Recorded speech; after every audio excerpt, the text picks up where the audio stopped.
Hello students, चलिए start करते हैं। ग्रीन एनर्जी कॉरिडोर जीईसी और ये पल्स अरिहंत इकोनॉमी का चैप्टर नंबर 15 है फॉर यूपीएससी प्रीलिम्स। तो ये लास्ट 2 या 3 पार्ट्स रह गए हैं, तो चलिए आज इन्हें कंप्लीट कर लेते हैं।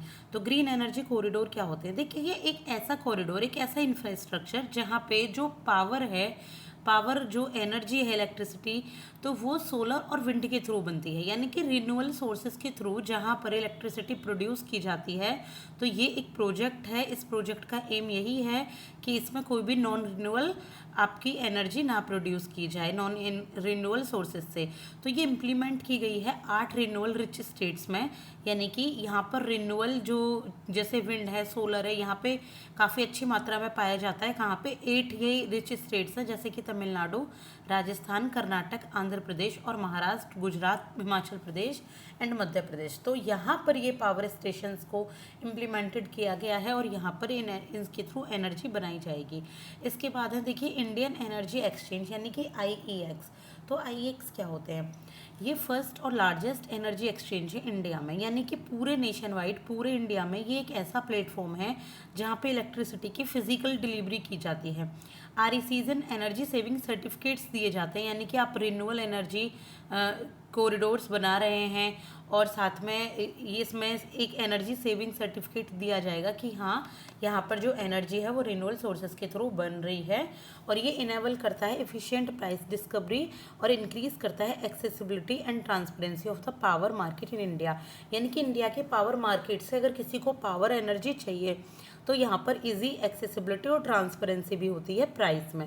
इसके बाद ये पब्लिकली लिस्टेड कंपनी है, यानी कि आईईएक्स इंडियन एनर्जी एक्सचेंज में कोई भी शेयर खरीद सकता है, इन्वेस्टमेंट कर सकता है। इसके बाद ये approved and regulated by CERC. तो सीईआरसी के द्वारा ये अप्रूव्ड और रेगुलेटेड है। तो सीईआरसी क्या होता है? देखिए, सीईआरसी को मैंने आपको प्रीवियस वीडियो में बताया था कि सेंट्रल इलेक्ट्रिसिटी रेगुलेटरी कमीशन, यानी कि सीईआरसी क्या होता है? जो भी रेगुलेटर होती हैं जो कि पावर सेक्टर को रेगुलेट करती हैं, एक वैसी जुडिशियल बॉडी होती हैं जो कि इलेक्ट्रिसिटी एक्ट 2003 के अंतर्गत आती हैं। तो ये होता है आपका इंडियन एनर्जी एक्सचेंज। इसके बाद देखेंगे हम इंडियन गैस एक्सचेंज क्या होता है। देखिए, जो इंडियन गैस एक्सचेंज है ये first automated nation wide online delivery based gas trading platform है। इसका क्या मतलब है? ऐसा प्लेटफॉर्म जो ऑनलाइन अवेलेबल है, जहाँ से गैस की डिलीवरी ऑनलाइन की जा सकती है। ये फर्स्ट ऑटोमेटेड नेशन वाइड आपका एक्सचेंज सिस्टम है।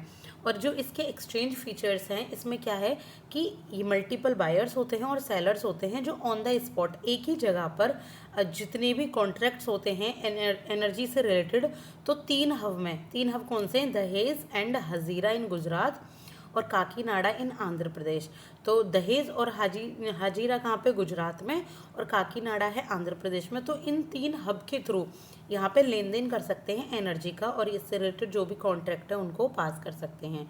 इनकॉर्पोरेट किसके साथ है? ये होली ओन्ड सब्सिडरी है आईएक्स की, यानी कि ऊपर जो हमने भी पढ़ा है इंडियन एनर्जी एक्सचेंज, उसी की ही ये सब्सिडरी फॉर्म है, उन्हीं का ये एक पार्ट है। आईजीएक्स क्या इनेबल करता है? Market participants to trade in standardize gas contracts, यानी कि जो भी गैस कॉन्ट्रैक्ट है उनको स्टैंडर्डाइज करने के लिए जो भी ट्रेडिंग की जाती है उनको उनकी पार्टिसिपेंट्स से मिलना या उनको मार्केट के लिए इनेबल करता है कि वो मार्केट में आकर एक्सचेंज कर सकते हैं। इसके बाद IGX operates under the regulatory framework of PNGRB. तो किसके थ्रू ये करते हैं रेगुलेशन? ये करते हैं पीएनजीआरबी, जो भी आपकी pipeline natural gas regulatory bodies होती हैं उसके थ्रू ये ऑपरेशन होता है इंडियन गैस एक्सचेंज में। और पार्ट किसका है? ये इंडियन एनर्जी एक्सचेंज, यानी कि आईईएक्स का ही पार्ट है, आईजीएक्स। तो इसके बाद देखेंगे बायोफ्यूल्स क्या होता है। देखिए, बायोफ्यूल्स वो लिक्विड और गैसियस फ्यूल्स होते हैं जो प्राइमरली किससे प्रोड्यूस होते हैं? बायोमास से। बायोमास मतलब क्या होता है? जो भी बची कुची चीज़ें होती हैं, गैस जो आपका गोबर से, आपने सुना होगा डंग जो होता है उससे, जो भी इन सब से बायोमास बनाई जाती है। बायोमास के थ्रू इन सब से क्या बनता है? बायोफ्यूल्स बनते हैं। इनसे क्या होता है? CO2 कम एमिट होता है, ग्रीन एनर्जी होती है ये, और ये यूज़ किए जाते हैं और रिप्लेस किए जाते हैं डीजल, पेट्रोल या other fossil fuel. Other fossil fuels है ना, कोयला, पेट्रोलियम, इनके बजाय यूज करने के डीजल, पेट्रोल के, इसमें बायोमास का यूज़ किया जाता है जिससे कि एनवायरनमेंट के लिए अच्छे होते हैं। तो जो क्रॉप्स होती हैं, क्रॉप्स बायोफ्यूल्स को बनाने के लिए यूज़ की जाती है। मैंने बताया ना, जो भी रेजिडुअरी होती है, चाहे वो एनिमल्स की हो गई, क्रॉप्स की हो गई, जैसे मक्के के जो आपके छिलके होते हैं, या कोई खेती का बचा कुचा जो बचता है लास्ट में रेजिड्यू, वो सब, शुगर बीट का, शुगर कैन का, शुगर सोरगम का, और हाँ इसमें दिया हुआ है देखिए मेज का, टैपोका का, ऑयल्स का, सोयाबीन, रेप सीड, कोकोनट और सनफ्लावर। तो ये सब तेल वाले बीज होते हैं। तो इनका जो भी आपका बाद में वो बचता है ना, घास फूस जो उसके जिससे वो बनते हैं तने वगैरह, तो ये सब यूज़ किए जाते हैं। इनसे क्या बनता है, बायोफ्यूल्स। तो ये क्या है, ये एनवायरनमेंट को नुकसान नहीं पहुंचाते हैं। ये फर्स्ट जनरेशन बायोफ्यूल्स क्या है, ये पहली बार बने शुगर से, स्टार्च से, वेजिटेबल ऑयल से और एनिमल फैट से, कन्वेंशनल टेक्नोलॉजी का यूज़ करके। यानी कि यूज़ तो की गई है परंपरागत वाली टेक्नोलॉजी, लेकिन बने क्या हैं ये बने हैं बायोफ्यूल्स बायोमास से।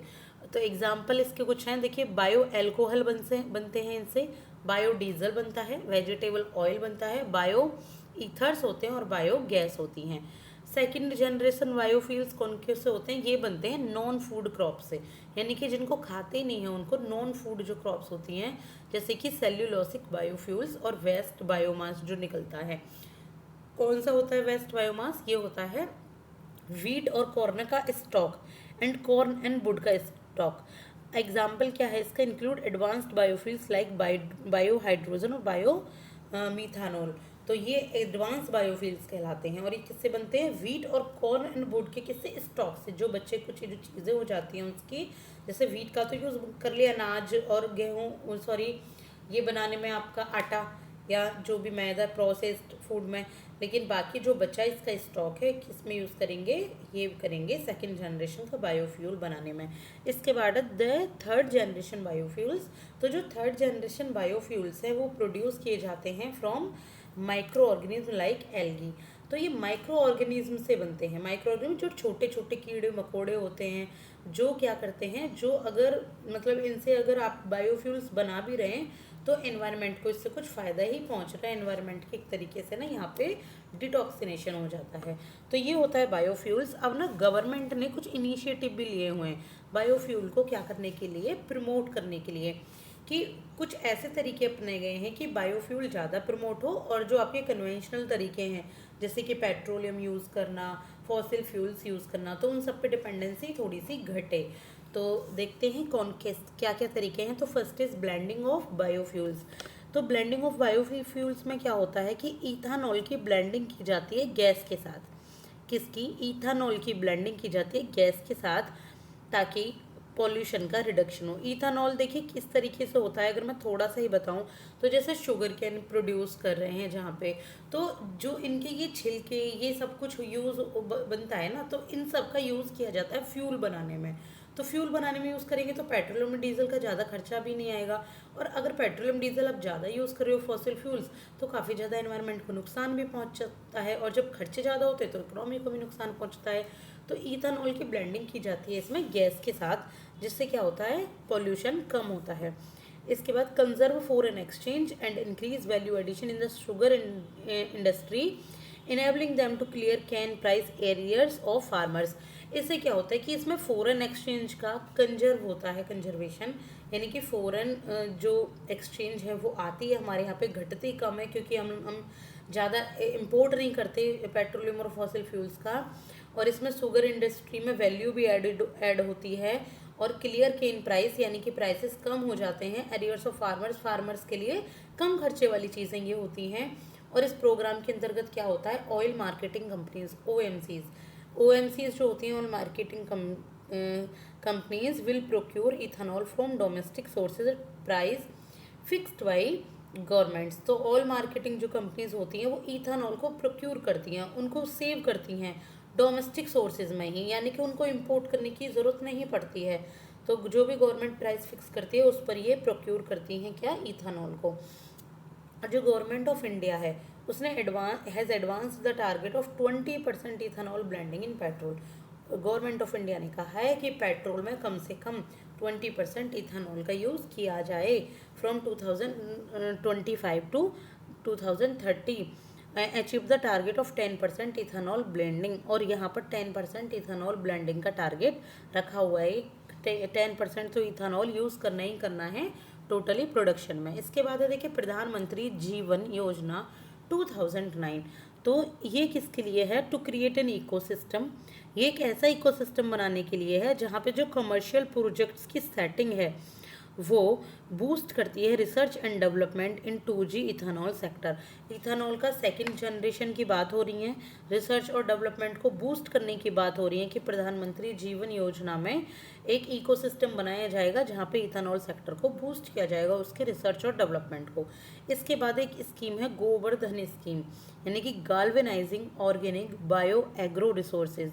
गोवर्धन स्कीम का फोकस किस पर है? ये है कि जो कैटल डंग होता है, गाय का जो पशुओं का गोबर होता है और सॉलिड वेस्ट होता है, तो उनको यूज़फुल कंपोस्ट में बनाया जाए। कंपोस्ट होता है ना, आप लोग जानते होंगे, अगर कंपोस्ट हार्वेस्टिंग करते वक्त जो बाद में कंपोस्ट निकलता है तो उनका यूज़ करके बायोगैस और बायो CNG बनाई जाए। दस keeping blazes clean and increasing the income of rural house hold. तो इससे क्या होगा? ब्लेज भी क्लीन रहेंगे और जो रूरल हाउस होल्ड है उनकी इनकम बचेगी। वो लोग अपना ही वेस्ट यूज़ कर रहे हैं तो इससे उनकी इनकम बचेगी। अगर आपने एक एस्पेरेंट सीरीज़ देखी है यूट्यूब पर या के अमेज़ॉन प्राइम पर, तो देखिए वहाँ पर इथेनॉल की ब्लेंडिंग बताई गई है IAS के द्वारा कि इथेनॉल की ब्लेंडिंग शुगर इंडस्ट्री के साथ वो कुछ डिस्प्यूट चलता है, लेकिन वहाँ से अब थोड़ा अगर आपने देखी है तो आइडिया लगा सकते हैं इसको। और रिपर्चेज यूज्ड कुकिंग ऑयल होता है एक रूको, तो ये लॉन्च हुआ है by food safety and standard authority of India FSSAI के थ्रू ये लॉन्च किया गया है। क्या? RUCO, repurpose used cooking oil. और इसका एम क्या है इकोसिस्टम में कि जो यूज्ड कुकिंग ऑयल है उसको बायोडीजल में बदल दिया जाए। जैसे घर पे पूरियाँ बनाई, यूज़ कर लिया कोई भी कुकिंग ऑयल, तो बाद में दोबारा यूज़ करने से तो देखिए वो टॉक्सिक होता है अगर आप इसको खाने के काम में लेते हैं। लेकिन अगर वहीं आप इसको एनर्जी के काम में लें, इसको प्रोडक्शन के काम में लें, तो वहाँ आपका ये फ़ायदा करेगा। इसके बाद है नेशनल पॉलिसी ऑन बायोफ्यूल्स 2018। देखिए ये जो नेशनल पॉलिसी है बायोफ्यूल्स पर 2018 की, ये क्या एक्सपेंड करती है? ये एक्सपेंड करती है कि जो रॉ मटेरियल का स्कोप है इथेनॉल प्रोडक्शन के लिए, जैसे sugar cane juice, sugar containing material like sugar, wheat, sweet sorghum, starch जिसमें होते हैं, कॉर्न है, कसावा, डैमेज्ड फूड ग्रेन्स होते हैं जैसे वीट, ब्रोकन राइस, रोटन सड़े हुए पोटैटो जो होते हैं अनफिट फॉर ह्यूमन कंजप्शन, तो इन सबको इथेनॉल के प्रोडक्शन के लिए लिया जाए। यानी कि जो ह्यूमन खाता है, ईटिंग की जो चीज़ें हैं जितनी भी रॉ मटेरियल है, तो उन सबको किस में यूज़ किया जाए? जो ह्यूमन नहीं खा रहा है, जो सड़े हुए हैं, जो ख़राब हो गए, उन सबको यूज़ कर सकते हैं एज अ फॉसिल फ्यूल। तो ये आपने कुछ टाइम पहले अगर सुना भी हो तो एक अभी कुछ टाइम पहले न्यूज़ भी हुई थी कि जो ये जलाते हैं पराली खेतों में, अगर इन पराली को खेतों में न जला के बल्कि इसको प्रोडक्शन के काम में लिया जाए तो उससे हमारा एनवायरनमेंट का भी नुकसान बचेगा, खेतों का भी नुकसान बचेगा और किसानों को भी इससे कुछ ना कुछ फ़ायदा होगा। देखिए जला के तो कोई फ़ायदा होता नहीं है, लेकिन इसको जाकर बेच देंगे किसी भी फैक्ट्री के प्रोडक्शन के लिए और वो उनसे बायोमास बायोफ्यूल्स बनाएंगे, तो इससे किसानों की इनकम भी हो सकती है।